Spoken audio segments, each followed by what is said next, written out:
You can get so lost in just what everybody says you should be that you forget who you are. Sometimes I don't stop and say like, man, yo, like this ain't me. Like, like I need to stop. Like, this is not me. Like, I am not this. Like, no, this is who I am. There's a point in my life where I had like a sheet, and I would literally say it every single day. Sometimes you don't see the change like immediately or days or months, but you look up years later, you're like, man, remember in 2019 when I used to speak that all the time? It's now 2024, and I'm living that. Like, I used to speak that every day in 2020 when I was fasting, when I was going through this, when I was going through that. And now it's 2024 and I'm living that very thing. I would encourage anybody, start speaking of yourself. Like, get you a list of things, declarations, because what's going to happen is your mental's going to believe it. And when your mental's going to believe it, you're going to start acting it. So it's a domino effect. You say it, you believe it, you become it. You say it, speak it over yourself, believe it, you become it. It's a powerful concept, and I think it's something that if you do, it'll change, trajectory of your life.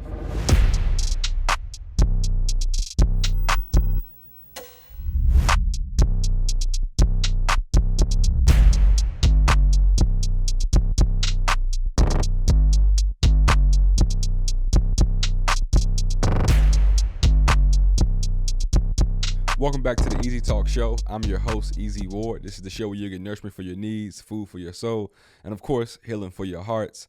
Thank you for all the love from episode 8. We had a really, really great discussion on just, being obedient, obedience in every season, and just the results of obedience. So thank you all for all the likes, comments, all the love. I appreciate it. If you're new to my channel, please like, comment, or subscribe to Easy Ward TV. Once again, if you're new to the channel, please like, comment, or subscribe to Easy Ward TV. Today is episode 9, and today's episode is, all of them near and dear to me, but this one, I'm coming for the people who got low confidence, low self-esteem, people who doubt themselves, don't believe in themselves, are struggling with their identity, struggling with feeling like they're enough. I'm coming to wreck that. I'm coming to one wreck shop today because I think that right now, I know that silently, a lot of people are battling with just their own insecurities, their own mental warfare, just spiritual warfare of all sorts. And today, I want to help people just, one, step into who God has called you to be, unapologetically, not being afraid, but also we're not conforming or shrinking ourselves to fit other people's insecurities. So this year in 2024, this is a PSA. We are no longer shrinking ourselves to accommodate other people's insecurities. So me personally, I don't care how to, like, if you're insecure, then like this is going to offend you, but we're not here to lie. We're here to tell the truth. If you have to shrink yourself around people, you need to change your circle. If you can't be your full authentic self because people are like, who you think you are? Well, I think I'm the person God created me to be. That's who I think I am. So like, we're no longer shrinking ourselves. We're no longer letting people project their own misfortunes or their own insecurities on us. We are walking confidently, boldly into who God has called us to be all year long in 2024. We're no longer stooping down, trying to cower down. We are going to act and be everything God has called us to be this year. So I'm talking to you right there. This year, you're no longer shrinking yourself. You're no longer trying to conform who you are to make people feel comfortable. If they feel some type of way, that's something that they got to do to work on their own and fix themselves. But for that person watching this right now, I'm talking to you. You are no longer going to shrink who you are to accommodate other people's insecurities and make them feel comfortable about themselves. And these are just some ways that I believe you can begin to build your confidence, ways that you can, build your self-esteem. I got a few things. These are not the only things, but these are just a few points that I have. So the first verse is this, right? Proverbs 18:21. The tongue can bring death to life. Those who love to talk will reap the consequences. And what this verse is essentially saying is this, right? What you have is what you speak. So I want to first start by the first point is speak life into yourself and over yourself. So saying things like, I don't know if I can do it, I don't believe in this, or like, or you're saying stuff like, maybe I'm not good enough. Well, if you keep saying that, then like you're probably not gonna be good enough. So like I want you to practice speaking encouraging things of yourself, speaking positive things of yourself, and telling yourself that you can do it, you will do it. I believe half of the battle for a lot of things that we're pursuing is mental. It's mental, and it really comes with us just speaking life into ourselves, and into the things that we want to pursue. So I'll tell you what I do, right? I don't speak anything negative. Like, I don't say things like I can't. I don't say things that are contradictory to what it is I want to pursue. So like for me, I'm only speaking I can do that. Even if at that time I can't physically do that thing, I'm going to speak I can do it. Like for me personally, the worst thing you can tell me is that I can't do something. Like that's the worst thing you could tell somebody like me that. And I say that because half the times we're speaking things over ourselves like, I don't know if I'm good enough, or nobody in my family's done it before, or I haven't seen anybody do that. If you keep speaking those things and you're speaking life into those situations, or if you're speaking things like, here's my favorite one. If you're speaking things like, it's no good women out here, it's no good men out here, okay, then like you're probably gonna come across trash people all the time because you are legit saying that over and over again. So that's what's like, you're bringing that into your reality. So I want to challenge everybody today, just on a base level, start speaking positive, speak life into yourself. That's the first thing. The second is strong community. You need people that can help empower you, but people who can listen to you and say, hey, bro, you can do that. Or sis, listen, you may not be, where you want to be, but I believe in you. You can achieve that thing. You need people who are not intimidated by who you are. If people are intimidated by who you are, then it's either a few things.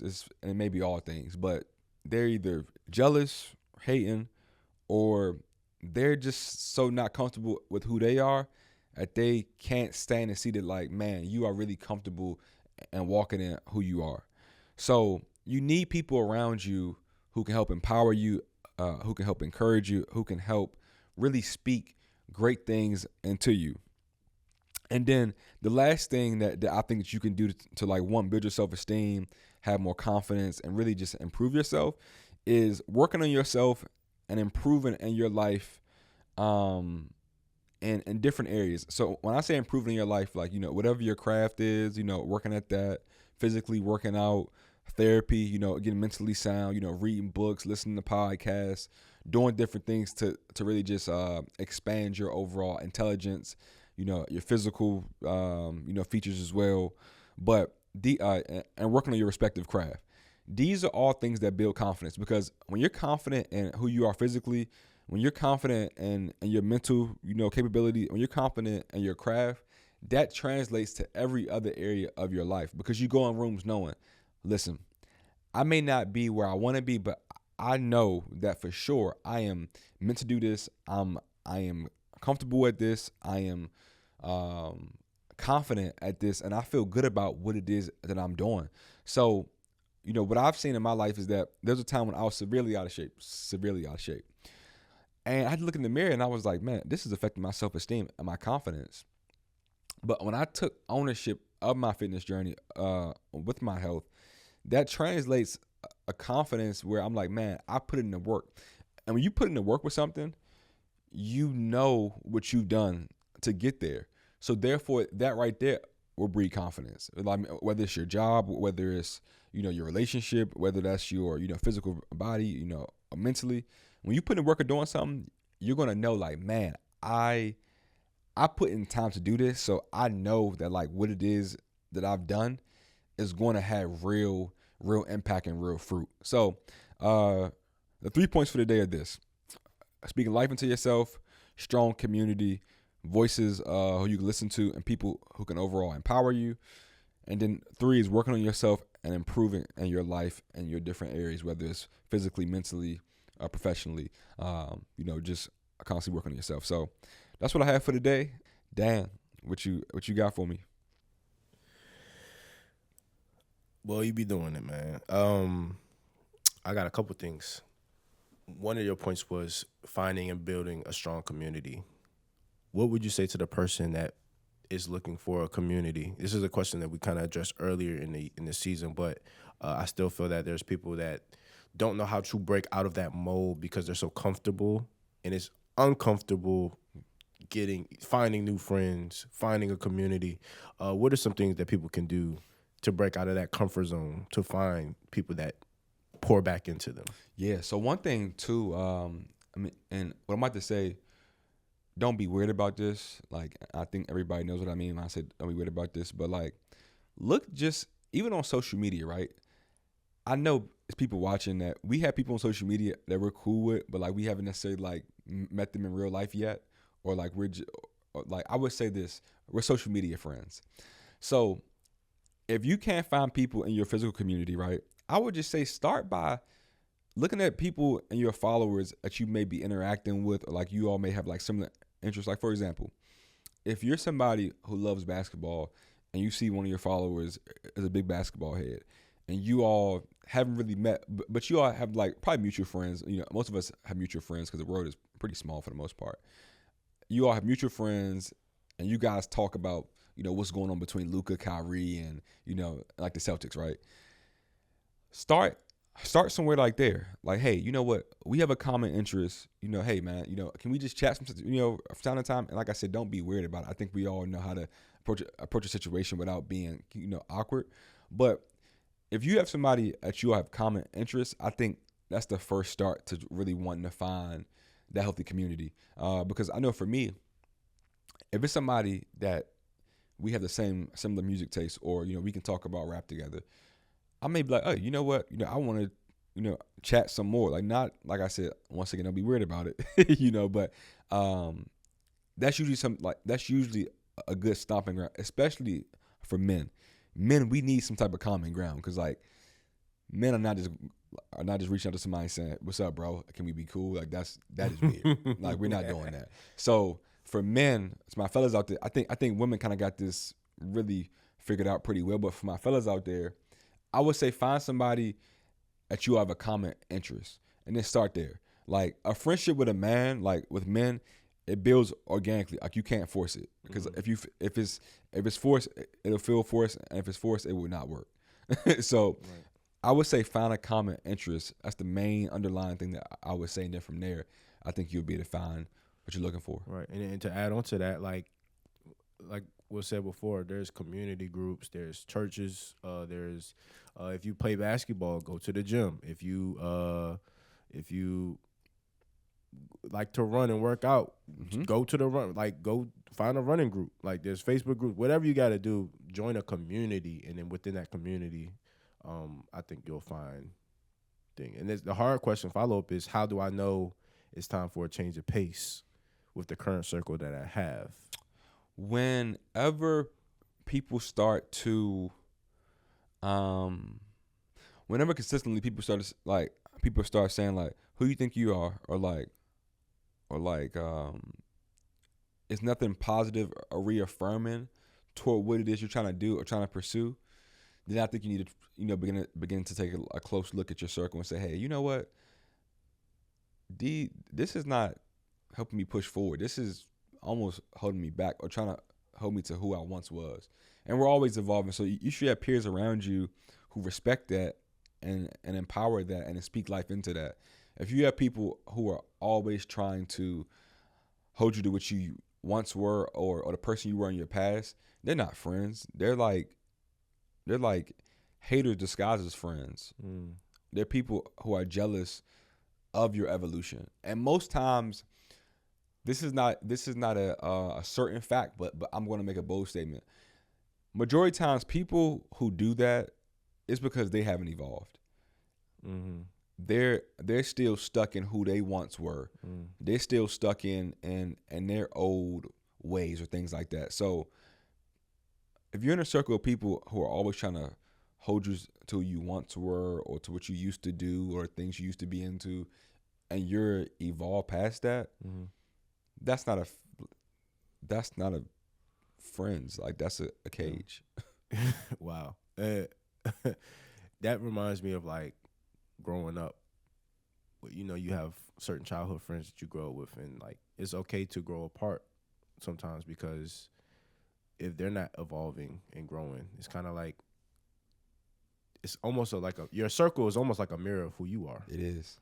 So it's a thing. It's something to reevaluate when you look around and everybody else around you isn't evolving. Then it's like, well, are you evolving? Yeah. And that's another indication. Talk about, or can you speak to the importance of affirmations as specifically Black men? Like, Yeah. I didn't know. I used to think saying affirmations in the mirror was crazy, or just saying it out loud. I'm like, bro, I'm Black. But I realized when I do speak that over myself, my day changes. Or just sometimes when you're working out, like just it's not cocky sometimes, but it's like to speak positively about yourself, because you are, like you said, what you say. And a lot of times when we don't speak these things, we get in our own head in isolation, and that's when that isolation, the dark place now. So can you speak towards affirmations? Yeah. So for me, man, I started that years ago. So like, every so often, I'll create just like a list of things that I believe about myself. Like I'll say things like, I am more than a conqueror. You know, I declare financial breakthrough all through my life. I declare that everything that I touch will turn to gold. It will prosper. Everything, you know, I declare that my name will be in rooms that I haven't stepped foot in. My name will be in people's mouths that I haven't met yet, for opportunities that I haven't even thought of. I speak things like, hey, you know, I will prosper in all that I do.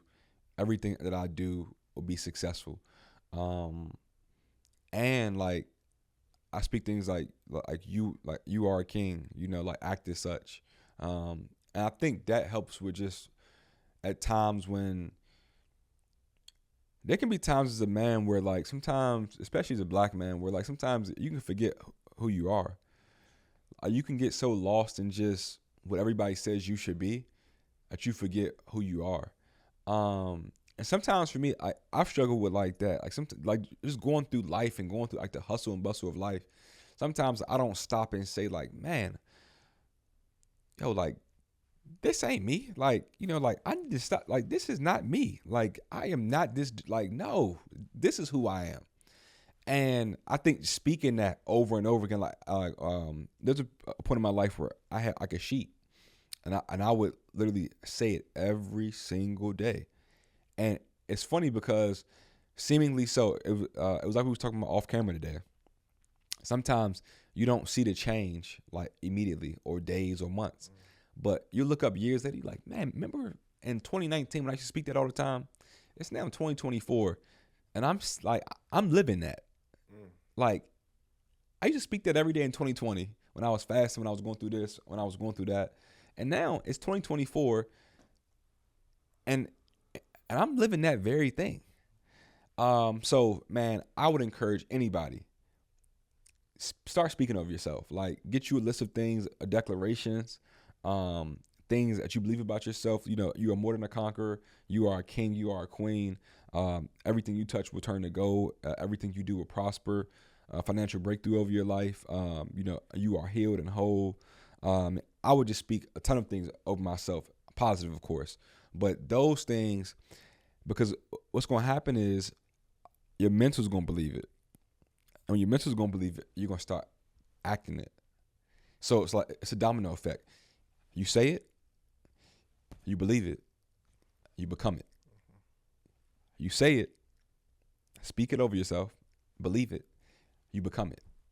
It's a powerful concept, and I think it's something that if you do, it'll change the literal, you know, trajectory of your life.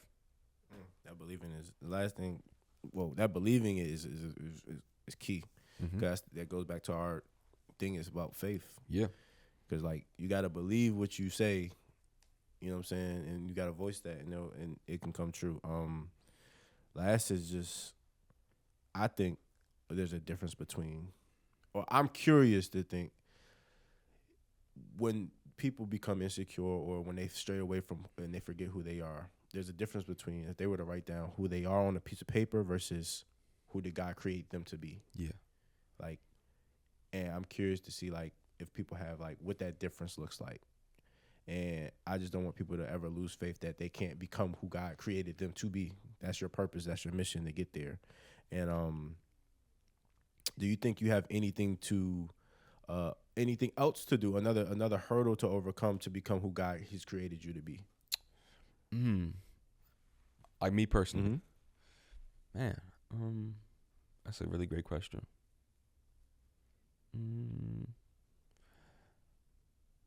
I think I'm always growing. I think I'm always evolving. I think I'm always overcoming something. I would say just continuing to have the boldness to do it confidently. Sometimes, if I'm being honest, like sitting in this seat, it isn't easy. Like it's because like I'm sharing biblical truth, but I'm also sharing a part of me, and like naturally I'm a private person, and like outside of this, like I'm very simple. Like we were talking about today off camera. Like I can just be in the house chilling. Like it's funny. I think it's like the ultimate dichotomy and contradiction, but like I have huge crazy dreams, but at the core of me, I'm a simple person. Like I got big things I want to accomplish, but then like at the core of me, I want to be somebody who just lives in the country, I think, and just like in the suburbs and just like live a very peaceful, quiet, low key life. But I want to do grand things and my purpose and stuff, but I don't want it to be like all of me. I want to still live a very peaceful, quiet, closed off life. So I think to answer your question, come back full circle. I think just continue to be bold and really walk in it and own it. That's why I talk so much about it, because it's something that I got to experience. Like literally everything on here, on the Easy Talk show, it's not birthed from anybody else but me. Like I have to go through all of this stuff. Like these are things that I've went through and still go through. That's the only way I'm able to share it so in depth, because I go through it myself and I still struggle with it. So I would say just fully being confident and owning who God's called me to be. Yeah. So you're not alone in sharing vulnerability. Like mine, I think that one thing that the difference between who I think I am and who God's called me to be is I think He's requiring in this season me to surrender publicly more. Same. Like, because He'll pull me out, and we just talked about it last episode, like, He'll pull me out of something and I will have the same faith. Not saying I don't have faith at all, but I'll use the same faith every single season. And God, I think what He's telling me is like, yo, if you want this next mountain or this next place, this next piece of glory that I have waiting for you, what are you going to do differently from your faith from the last season? Like, there should be, it's like the next level in the video game. It's like going from pro to like all Madden. Like, when are we going to take a step up in your faith? And how can you not just show me that, but show others around you that? You know what I'm saying? So like, I think I have to unlock, and that comes back to my insecurity because I didn't grow up in the church. I didn't grow up as a leader in the church. I'm now a leader at my church I'm at. Like, I'm getting there, but and that's that slow progression. It's I have steps. to be proud of that. But I think there's a level of faith that God is calling me to that I don't know what to put the name on it just yet, but there's like something that He's calling me to that I have to take that jump. And by doing that will I'll get my confidence in that moment. Because a lot of times we also think that confidence just comes in thin air. Like a lot of times it's also faith that helps me build the confidence. And then in this place of isolation, like we said before, we'll forget who we are and the things that God has brought us through. You know what I'm saying? Like we'll forget. Like I forgot. There's so many times I done forgot how great God has been and who I am in that process. Like I gotta remember, yo, you got a commercial. You know, I got there's certain thing I gotta remember, yo. And you just got. This was a good conversation. It was therapeutic for me because it's like it was a reminder that God is good. Show up and remember who you are. Because then, if you remember who you are, I can remember who God made and created me to be. You know what I'm saying? And I can do an evaluation of who am I? Who did God create me to be? And am I that person? So that's good. That's it. Cool. See y'all soon. Nah, wrap this up, yo. We're gonna leave that in there too. He said, hey, I ain't got nothing else to say for y'all. Hey, see y'all soon. Hey, thank y'all once again for watching. You know, it's the Easy Talk Show. I'm here with my guy Dan. We had a great discussion today. You know, if you're new to this channel, please like, comment, or subscribe to Easy Ward TV. Once again, if you're new to this channel, please like, comment, or subscribe to Easy Ward TV. And I'll see you all next time.